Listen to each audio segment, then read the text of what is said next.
Hey, Kim, why you're not at home? Because I'm visiting hospital for Maggie. It's already evening. Aren't you ready for dinner? Are you planning to have my son cook? No, my husband will come to the hospital after work. Then I'll come home and cook dinner. A friend of mine just visited your house. What? Why your friend came to my house? Why? My friend said she had something to do around here. I told her she could have asked you a ride home. You didn't tell me that. I didn't tell you. Mother-in-law, I'm not always home. I don't like it when you make promises without my permission. You have dinner to prepare, right? That's why I thought you'd be home. But then my friend complained that you weren't home. I'm so embarrassed because of you. As I told you before, I come to hospital for my daughter when I have time. So please don't make that kind of promises. I'm in hospital more than home. Don't you think you're spoiling Maggie too much? Just because your daughter is sick doesn't mean you have to go every day.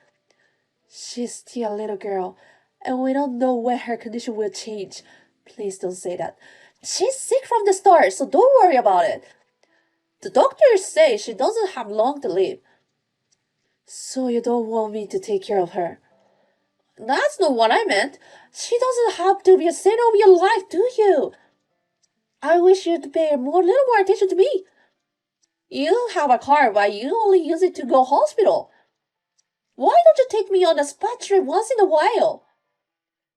Right now, I want to be with Maggie as much as possible. My husband feels the same way. I don't think so. My son is with you because you're with her all the time. I guess he has no choice but to go along with you, right? He's not. My husband and I care most about our daughter. You're so stubborn. She's a girl. You don't have to go that far.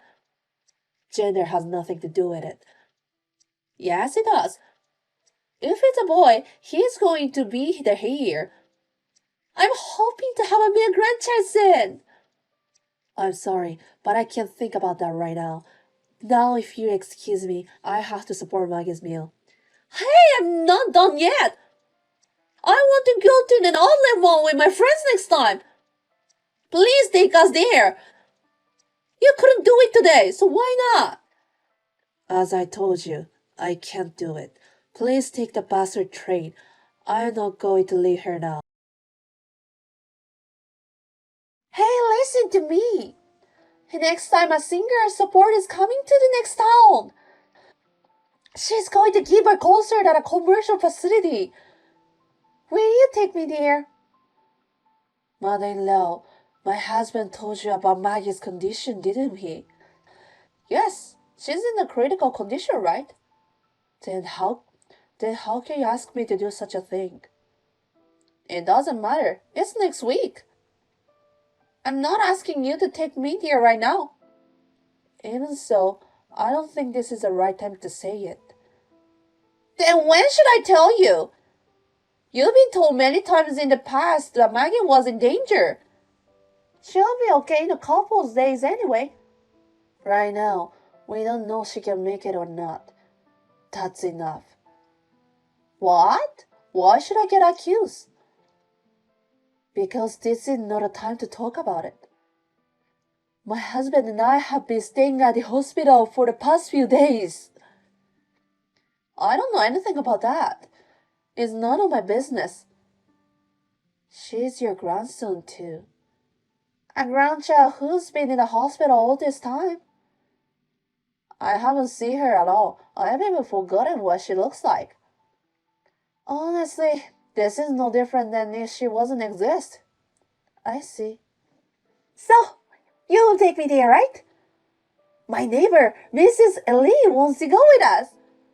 So as I told you, I can't make any promises. Then how do you expect me to get there? It's difficult to get there without a car, isn't it? I asked my husband, but he said he's busy. You're the only one I can ask. I can't either. I just need a ride. If I take the bus, it won't arrive there at the right time. It's not my business. Just do what you want to do. You're useless.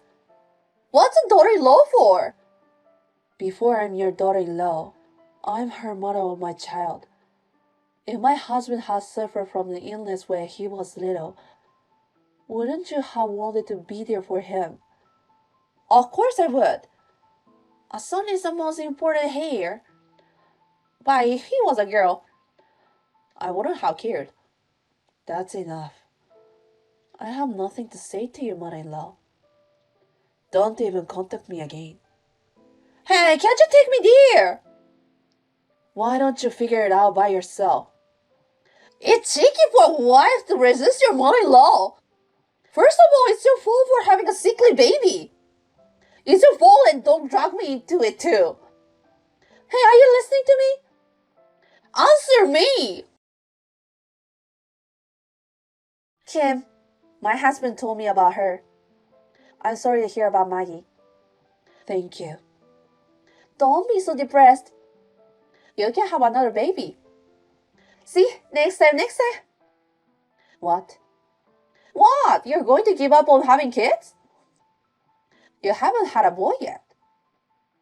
I can't think like that now. Maggie just passed away, you know. I understand that. That's why I'm cheering you up, right? I think what you just said horrible. Anyway, after the funeral, make a boy as soon as you can. That's all you can do. I told you, the funeral isn't even over yet.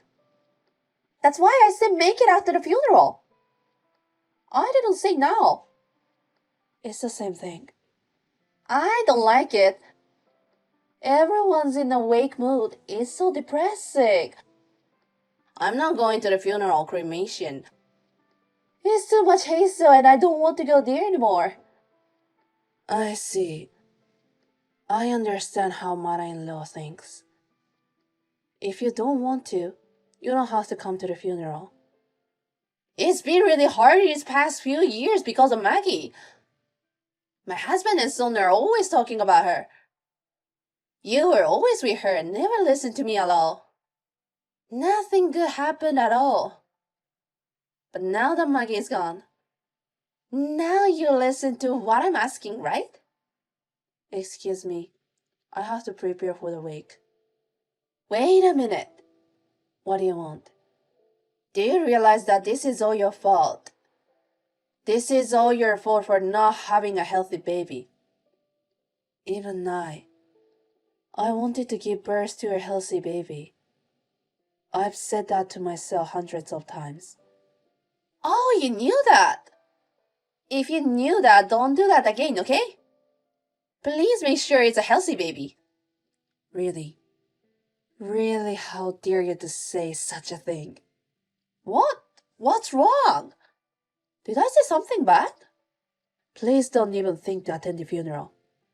I wouldn't go even if you asked me to. I don't even have much memories of Maggie. Besides the singer's concert tomorrow. Mr. Lee's son's wife taking me to the concert. So I have to get ready and get a good night's sleep. She's so different from some wives. She really helped me out. Kim, it's been a while. Yes. Oh, you can't even say hello anymore. Are you still depressed? It's already been a month since funeral. It's only been a month. The 49th anniversary isn't even over yet. But I think you're feeling better than last month. So it's time for you to take action. Do your best. What are you talking about? I'm talking about my grandson. I can't wait for you to show me my beautiful grandson. In your mind, Maggie isn't a grandchild, is she? Of course she is. She's always sick and she's in the hospital all the time. Also, the gender is right. I never thought of a girl as a grandchild from the beginning. Instead, focus on making another grandbaby. This time will be a man. You don't even know what is good and bad to say it. I found out the mother-in-law really is an irredeemable person. What? You still don't know anything, do you? Mother-in-law is no longer taken care of by anybody. What do you mean? When have you seen your husband lately? What? Well, I haven't seen him for a few days. He said he's busy, that he's going to be away from home. He hasn't been home, has he? He must have something important to do at work. He's been traveling a lot. It's not unusual for him to be away from home. Your husband left home. Now he's preparing to divorce with you. What the hell are you talking about?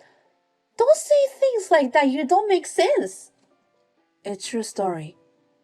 I have his permission to talk to you about it. Why is my husband divorcing me? We've been together for over 30 years. It's your attitude toward Maggie. You didn't deal with Maggie because she's a female. You made a fool of her for being sickly, and you never came to visit her at the hospital, did you?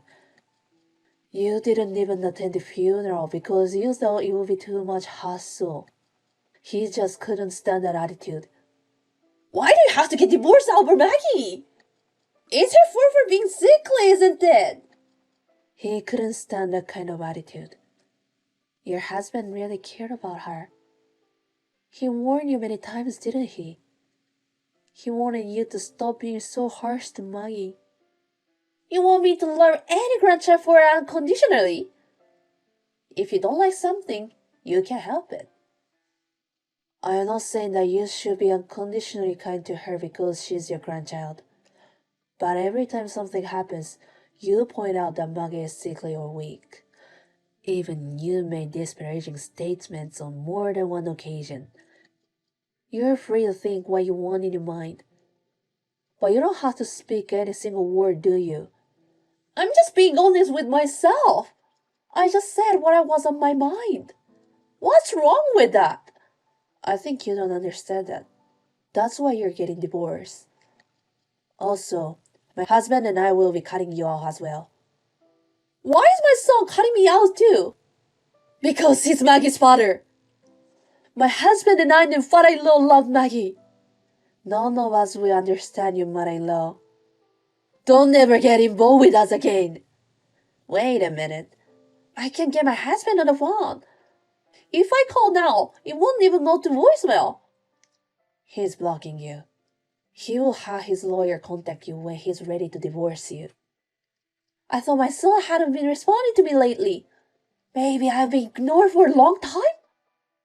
I'm afraid so. I was going to block you too. But I really wanted to tell you about your current situation. That's why I haven't blocking you. I just wanted to say that you deserve what happened to you. I will never forget the things you have insulted me for. Kim, wait! I apologize! So please tell my husband and son. Could you tell them that I'd like to return the call? Why would I? Even if I did, neither of them will make a move. If you have something you want to tell me, contact the lawyer your husband hired. That's not my point! I want a proper family discussion! Family? Are you misunderstanding something? None of us consider you as a family. I think you might say it better way. I am still your mother-in-law. I never thought of you as my mother-in-law. What? After I got married, you started picking on me. After giving birth to Maggie, you started insulting me for giving birth to a sickly child.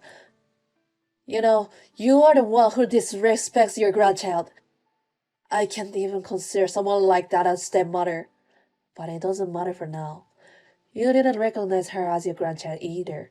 It's up to me what I think. Kim, I'm sorry. I'm sorry when I treated Maggie badly. It's too late for apologize. She won't come back. I won't do anything like that again. You can do whatever you want. It's none of our business. Think about what you've done and live from now on. How am I supposed to leave?